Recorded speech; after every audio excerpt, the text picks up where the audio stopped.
नमस्कार दोस्तों आज़ादी का जब अमृत महोत्सव मना रहे हैं तो बहुत सारी नई नई बातें सामने आने लगी हैं, नई सोच उभरने लगी है। पिछले लगभग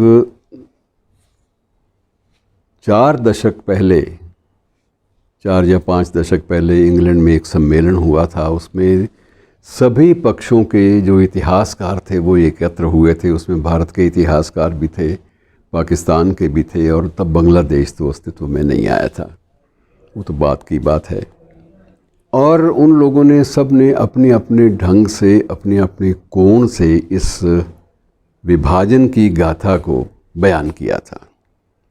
मित्रों, दिक्कत ये होती है कि जब कोई बौद्धिक स्तर पर ऊंचे उठे हुए लोग आने वाली पीढ़ियों के लिए एक इतिहास की सामग्री देने में लगे हैं, तो उस समय यदि ये स्थिति आती है और तो बड़ा अजीब लगता है कि ये कैसे होगा कि जितने भी पाकिस्तान के हिस्टोरियन थे, इतिहासज्ञ थे, उनका एक स्टैंड था कि हमारे लिए ये शोक का समय नहीं था, उपलब्धि का समय था। हमारा देश अस्तित्व में आया और ये भी हमारे लिए वही tryst of destiny, tryst of destiny जिसे बोलते हैं, नेहरू जी का वक्तव्य तो कहते हैं वो एक्चुअली हम पर भी लागू होता है। वस्तुतः तो हमारी नियति बदली। हम लोग सदियों से इस बात के लिए तरस रहे थे, और वो अगर हमारे पक्ष में कोई निर्णय होता है जो हमारे समूचे देश के लिए एक नई ऊर्जा का प्रतीक है, तो आप लोगों के पेट में क्यों दर्द होता है? आप लोग उसको निगेट क्यों करते हैं, नकारते क्यों हैं? जबकि भारतीय इतिहासकारों का पक्ष अपेक्षाकृत उनकी बनिस्बत थोड़ा सा उदारवादी था।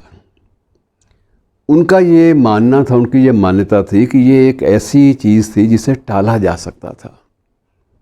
और पाकिस्तानी जो बौद्धिक लोग आए थे, उनका ये कहना था कि अगर आप इसको टालते तो जो आगे होना था वो इससे भी खतरनाक होता। जो हुआ है वो क्षति अपेक्षाकृत कम थी। जो क्षति बाद में अगर आप इसको टालते, इसको डिले करते, इसमें देरी करते, तो जो चीज़ें सामने आती वो बिल्कुल ही गलत होती। मित्रों, बहुत सारे आंकड़े अलग अलग आ रहे हैं। दोनों देशों के आंकड़े आपस में मेल नहीं खाते। हम लोग कहते हैं, हमारे इतिहासकार कहते हैं कि इसमें 2 लाख से लेकर 20 लाख तक तो लोग मरे ही मरे। और हमारे लोगों का ये भी कहना है, इतिहासकारों का, कि 1.2 करोड़ अर्थात 1 करोड़ 20 लाख कम से कम लोग उजड़े, जो वहाँ से विस्थापित हुए यहाँ पर आकर, और वो बिल्कुल वहाँ से अपनी जड़ों से कटकर आए और उन्होंने अपनी आप को नई जड़ों में आके रोंपा, नए स्थान पर आकर अपनी जड़ें रोंपी, और उनको उस हादसे से उबरने में बरसों लग गए। और बरसों लग गए बहाली पर। बहाली और हादसा, दोनों चीज़ों को कितने बरस लग गए उनको उसमें उबरने पर। तो ये चीज़ें जो हैं बड़ी विचित्र हैं। और सबसे बड़ी जो बात है कि इसमें उन महिलाओं का पक्ष क्या था जिनके साथ बलात्कार हुआ, या जिनको उनकी प्राण बख्शने के लिए धर्मांतरण पर विवश होना पड़ा। अलग अलग इस बारे में भी आंकड़े हैं।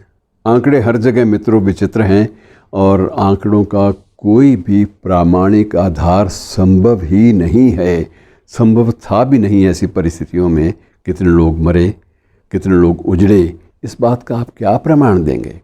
आप उन लाशों को किस खाते में डालेंगे जिन परिवारों के मुखियाओं ने स्वयं अपनी बच्चियों को, अपनी परिवार की महिलाओं को कुएं में धकेल दिया, इसलिए कि ये कहीं गलत तत्वों के हाथ में ना पड़ जाएं, कहीं गलत तत्वों के हाथ में ना पड़ जाएं। कहीं ऐसा ना हो कि हमें किसी संकट का सामना करना पड़े, और हमारी जो एक प्रकार से जो एक सम्मान जिसके लिए हम लड़ मरते हैं, जिसके लिए हम जाने तक कुर्बान करने से चूकते नहीं हैं, अगर वही स्थिति आ गई तो क्या होगा? उन्होंने स्वयं अपने हाथों से अपने लड़कियों को, अपनी औरतों को कुओं में धकेला। कुछ जगह पे ये भी आया कि उन्होंने गोली भी मार दी अपने बच्चों को। कुछ ये भी आया कहीं ना कहीं जहर की पुड़ियाँ खिला दी गई ताकि ये किसी भी अमानवीय हविस का शिकार होने से बचे। ऐसी स्थिति मित्रों क्या कभी इतिहास न्याय कर पाएगा? नहीं कर पाएगा। आपको इतिहास का न्याय देखने के लिए और इतिहास की प्रामाणिकता को सिद्ध करने के लिए फिर आपको साहित्य का सहारा लेना पड़ेगा। आपको फिर करतार सिंह दुग्गल के पास जाना पड़ेगा, आपको मंटो के पास जाना पड़ेगा, आपको निर्मल वर्मा के पास जाना पड़ेगा, आपको उन लोगों के पास, तमस वाले भीष्म सानी के पास भी जाना पड़ेगा, आपको बलराज सानी के पास जाना पड़ेगा। कितने ही ऐसे लोग हैं, साहिर के पास भी जाना पड़ेगा। बड़े गुलाम अली खान नहीं रहे तो उनकी रूह से भी पूछताछ करनी पड़ेगी। आप कहाँ कहाँ पूछेंगे, किस किस से पूछेंगे? कुर्रतुल्लैन हैदर अब अगर वहाँ पर गई इस चाव से कि वो एक देश मुस्लिम देश है और मेरा सम्मान होगा वहाँ पर एक लेखिका के रूप में, और जब आग का दरिया उसका उपन्यास, उसको जब वहाँ सरेआम जला दिया गया तो उसे तत्काल वापस लौटना पड़ा कि जिस देश में बड़े चाव से गई थी वो देश मेरे लिए तो नहीं बना। और ऐसी स्थिति में इतिहासकारों का दृष्टिकोण भी बदला। मैं कई बार मित्रों ये भी मन में आता है कि अगर मंटो आज होता तो वो क्या कहता सारी स्थिति पर। वो हंसता और हो सकता है कि सिर्फ पागलों के किस्से वो लिखता कि कैसे पागल लोग हैं, इतना कुछ गवा कर भी होश में नहीं आए। और मित्रों इसमें बड़ी बड़ी कहानियाँ छुपी हुई हैं। इसमें जितनी भी आप इनके पन्ने उलटते जाएंगे आपको मानवीय मूल्यों की निरंतर होती हुई हत्या, उसके किस्से नज़र आएंगे। ये गलत हो जाएगा। और मित्रों ऐसी स्थिति से बचना जो है बड़ा ज़रूरी है। ये अब हमारी नेताओं ने ये निर्णय लिया है कि हम हर 14 अगस्त को उस विभीषिका को याद करेंगे और कुछ नए संकल्प लेंगे, इस सोच के साथ कि भविष्य में कभी ऐसी बातों की पुनरावृत्ति ना हो। लेकिन पुनरावृत्तियां कहाँ रुकती हैं? आप लाख सोच लीजिए, संकल्प ले लीजिए। अफ़गानिस्तान में हमारे पड़ोसी देश के बिल्कुल साथ ही लगते हुए सटे हुए प्रदेश में, सटे हुए देश में क्या हो रहा है? वहाँ महिलाओं का भी वही हो रहा है, वहाँ आदमियों के साथ वही हो रहा है, वहाँ बच्चों के साथ, अबोध बालकों के साथ वही हो रहा है जो नहीं होना चाहिए, जो अमानवीय है। ये किस्से कहानियाँ, इन सब का एक ही निष्कर्ष है कि जब तक आप साहित्य, कला, संस्कृति, संगीत, जब तक आप इनको पूरे के पूरे परिवेश में इनकी सुगंधी नहीं फैलाते, तब तक ये चीज़ें होती रहेंगी। तब तक कोई विभाजन नहीं रुकेगा, कोई हत्याएं नहीं रुकेंगी, कोई बलात्कार नहीं बंद होंगे। क्योंकि इन सब के लिए एक शर्त होती है कि एक सभ्य समाज की स्थापना, और सभ्य समाज की स्थापना साहित्य, कला, संगीत, इनके बिना असंभव है। ये बात मान कर चलिए और हमें इस विषय को बदलना होगा।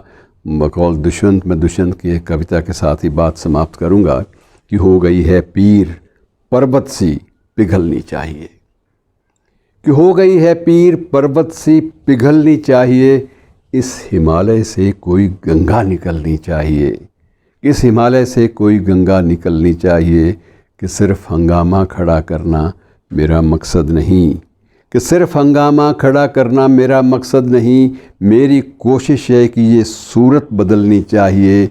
आज ये दीवार पत्तों की तरह हिलने लगी, आज ये दीवार पत्तों की तरह हिलने लगी, शर्त लेकिन थी कि ये बुनियाद हिलनी चाहिए। इस हिमालय से कोई गंगा निकलनी चाहिए, और मेरे सीने में नहीं तो तेरे सीने में सही, कि मेरे सीने में नहीं तो तेरे सीने में सही, हो कहीं भी आग लेकिन आग जलनी चाहिए, इस हिमालय से कोई गंगा निकलनी चाहिए। धन्यवाद।